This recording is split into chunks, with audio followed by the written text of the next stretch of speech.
The live TV, सच सबसे आगे।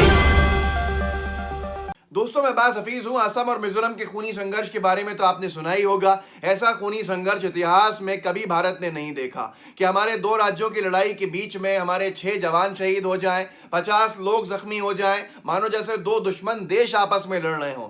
ये जितना निंदा इसकी की जाए उतनी कम है। ये बहुत ही निंदनीय है। लेकिन उसके बराबर निंदनीय ये है गोदी मीडिया की खामोश रिपोर्टिंग। कि गोदी मीडिया ने जिस तरह से इस पर खामोश नॉर्मलाइज रिपोर्टिंग की है, ये देख के हैरानी होती है।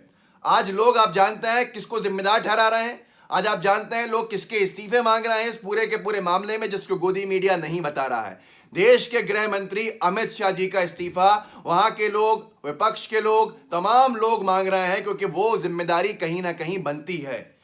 आज सबसे बड़ा सवाल यह है कि गोदी मीडिया ने जिम्मेदारी के ऊपर सवाल पूछना बंद कर दिया है, क्योंकि बीजेपी की हुकूमत है। बीजेपी की तरफ से वो प्रवक्तागिरी में लग जाते हैं, ना कि उनसे सवाल पूछने के लिए। आप देखिए, रणदीप सिंह सुरजेवाला जी ने लिखा है कि बहुत ही दुखद है और बहुत ही नाकबूल है कि एनडीए की दोनों जगह पे सरकारें हैं। मामला यही है, दोनों मुख्यमंत्री एनडीए के हैं और केंद्र के अंदर भी बीजेपी की सरकार है। एनडीए बीजेपी की सरकार है। दोनों मुख्यमंत्री आपस में लड़ लिए हैं और केंद्र की सरकार सॉल्व नहीं कर पा रही है। और एक और चीज़ आपको बता दूं, फिर सुरजेवाला जी का ट्वीट पढ़ूंगा और बहुत ही महत्वपूर्ण बात इस वीडियो के अंदर बताऊंगा आपको, जो व्हाट्सएप फॉरवर्ड के फर्जीवाड़े से जुड़ी हुई है, जिसको भक्तों ने ऑल इंडिया रेडियो को फंसा दिया उस पूरे के पूरे मामले के अंदर, कि उन पर सवालिया निशान खड़ा हो गया। लेकिन पहले ये सुन लीजिए, मामला जो है असम और मिजोरम के अंदर के बीच में अभी सुलह कराने के लिए शिलोंग में एक बैठक लेने पहुंचे थे अमित शाह जी 2-3 दिन पहले, और दोनों मुख्यमंत्रियों को बुला के बातचीत की थी।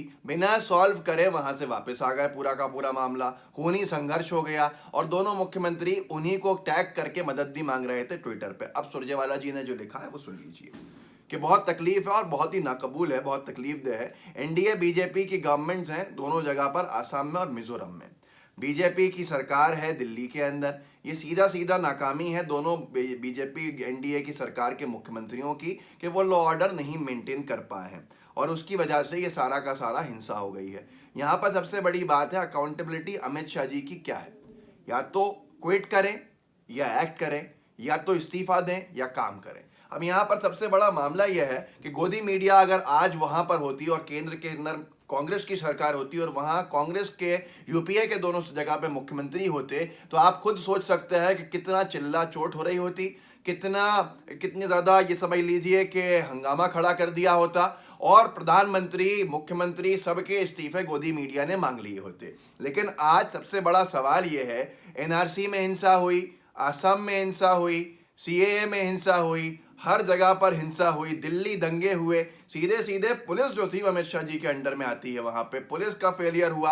अब यहाँ पर असम और मिजोरम के बीच में खूनी संघर्ष हुआ और अमित शाह जी से कोई सवाल पूछने की हिम्मत करता है? यहाँ पर गोदी मीडिया के किसी पत्रकार की हिम्मत थी कि आंख में आंख डाल के पूछता कि आपकी जवाबदेही क्या है, आपका काम आप कब करेंगे? वो काम करने में व्यस्त है ही नहीं, वो तो राजनीति करने के अंदर व्यस्त है। सबसे बड़ा सवाल ये है, हर एक व्यक्ति कह रहा है कि अमित शाह जी से सवाल पूछो, लेकिन गोदी मीडिया की हिम्मत यहाँ पर नहीं है। देखिए, जो मिजोरम के मुख्यमंत्री हैं जोरामथंगा, उन्होंने सीधे सीधे उस वक्त टैग किया ट्वीट में, श्री अमित शाह जी, अंग्रेजी में लिखा है, मेहरबानी करके इस मसले के अंदर गौर कीजिए, इस मसले को देखिए, यहाँ पर ये सारी की सारी जो हिंसा है अभी रुकना चाहिए। उन्होंने सीधा टैग किया अमित शाह जी से।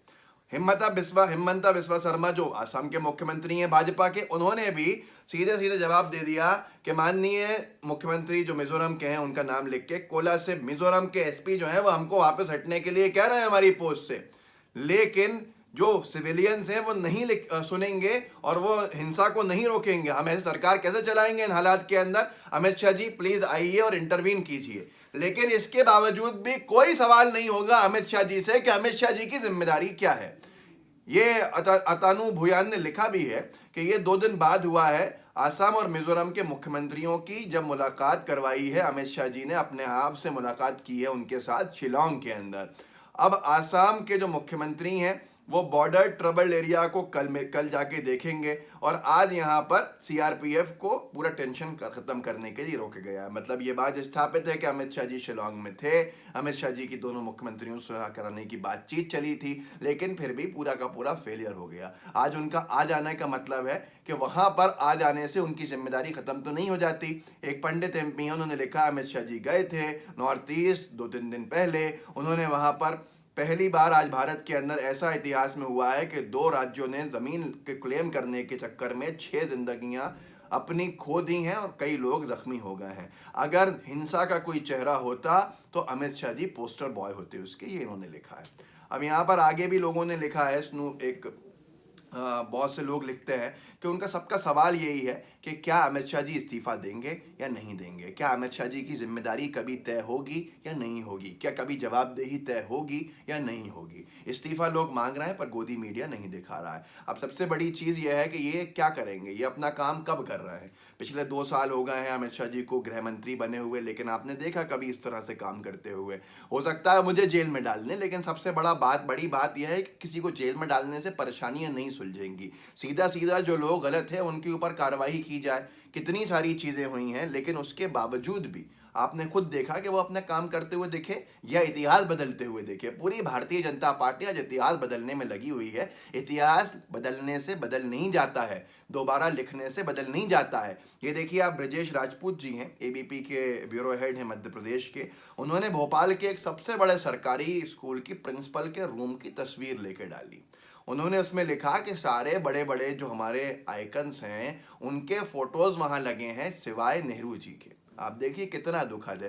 ये इतिहास से नेहरू को मिटाने में लगे हुए हैं और जो वर्तमान है उसको बर्बाद कर देते हैं, क्योंकि इतिहास में को बदलने में इनका पूरा ध्यान डला हुआ है। भोपाल के सबसे बड़े सरकारी स्कूल में प्राचार्य के कमरे में लगी देश के नेताओं की तस्वीर में से एक तस्वीर गायब है।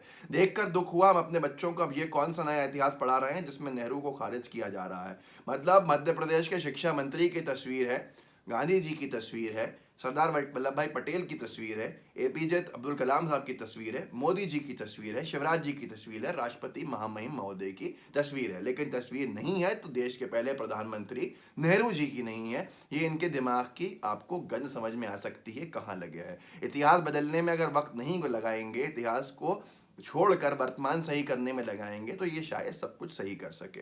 अब जो मैंने आपको शुरू में कहा था कि ऑल इंडिया रेडियो को अनभक्तों ने फंसा दिया, उसका सबसे बड़ा ये मामला हुआ है कि आज दिन में एक व्हाट्सएप फॉरवर्ड जो है वो पूरा का पूरा चला दिया है। किसने साहब, किसने चलाया है? ऑल इंडिया रेडियो ने। मतलब आपको देख के हैरानी होगी, आपको देख के यकीन नहीं आएगा कि ये कर क्या रहे हैं, ये कैसे कर सकते हैं। आप ये देखिए, ये लिखा है अभिनव पांडे ने। अभिनव पांडे एक पत्रकार हैं। आप लोगों को जानकर आश्चर्य होगा, मुझे भी हुआ। और इंडिया रेडियो ने आज दोपहर 12:56 पर यह कहानी देश को बताई। सोचिए जरा, व्हाट्सएप का फर्जी फॉरवर्ड सरकारी रेडियो चैनल सच मानकर सुना रहा है, इससे ज़्यादा दुर्गति और क्या होगी। मामला है पूरा का पूरा जुड़ा हुआ मीराबाई चानू से। मीराबाई चानू ने देश के लिए सिल्वर मेडल जीता है। अनभक्त कैसे उसको अपनी फर्जी राष्ट्रभक्ति के लिए इस्तेमाल नहीं करते। उन्होंने एक स्टोरी चला दी कि 2017 के अंदर फलानी चैंपियनशिप में जब सब लोगों को राष्ट्रपति ने बुलाया और मीराबाई भी उसमें पहुंची खाने के ऊपर, तो मीराबाई ने उसमें ये कहा, राष्ट्रपति ने प्रश्न किया इस खिलाड़ी को पुराने बर्तनों में चावल क्यों परोसा गया, क्या हमारा देश इतना गरीब है। वहाँ पर जो खाना खा रहे थे होटल के अंदर, तो उन्होंने कहा कि मीराबाई पुराने बर्तन में खाना खा रही थी। उन्होंने पूछा तो उसने कहा कि मैं अपने चावल अपने गांव के लेकर आती हूँ, अपने देश की मिट्टी के चावलों का खाना खाती हूँ, खुद बना के खाना खाती हूँ।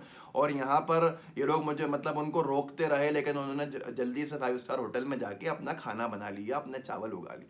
तो उन्होंने कहा कि तुम्हारा गांव में ज़रूर देखूंगा। राष्ट्रपति ने ये कहानी फर्जी बड़ा इन्होंने भक्तों ने चलाया। तो उसने कहा कि मैं अपना खाना खुद, अपना देश, अपना गांव तो साथ लेके चलती हूँ। मिट्टी निकाली, माथे पर लगाया, राष्ट्रपति के माथे पर लगा दिया। राष्ट्रपति ने कहा कि ये ज़रूर मेडल जीतेगी, और देखिए वो मेडल जीत कर आएंगे। ऐसे फर्जी वालों से हमें देश को बचाना है, लेकिन ऑल इंडिया रेडियो ने इसको सच मान के पूरा का पूरा कहानी सुना दी। तो ये आपके सामने है, ये हालत हो गई है आज आईटी सेल और देश के अंदर बीजेपी की सरकार की। बीजेपी के मुख्यमंत्री हैं, बीजेपी के दूसरे राज्य में मुख्यमंत्री हैं, बीजेपी के गृह मंत्री, बीजेपी की केंद्र में सरकार, खूनी संघर्ष चल रहा है। पर गोदी मीडिया को पंजाब राजस्थान की पड़ी है। इस वीडियो को आगे बढ़ाइए, व्हाट्सएप पे साझा कीजिए, फेसबुक पे बढ़ाइए, लोगों को बताइए कि क्या है इनका पूरा का पूरा फेलियर सरकार का। उसके बावजूद भी सवाल किसी से नहीं हो रहा है, ना अमित शाह जी से इस्तीफा मांगा जाएगा, ना वो इस्तीफा देने के लिए आएंगे, क्योंकि बीजेपी के अंदर कोई इस्तीफा देता नहीं है। वो तो डंके की चोट पे अपनी गलतियों पे चलते रहते हैं। लाइव टीवी को सब्सक्राइब भी कीजिएगा, लाइव टीवी का बेल आइकन भी दबाइएगा। जय हिंद, जय भारत। द लाइव टीवी, सच सबसे आगे।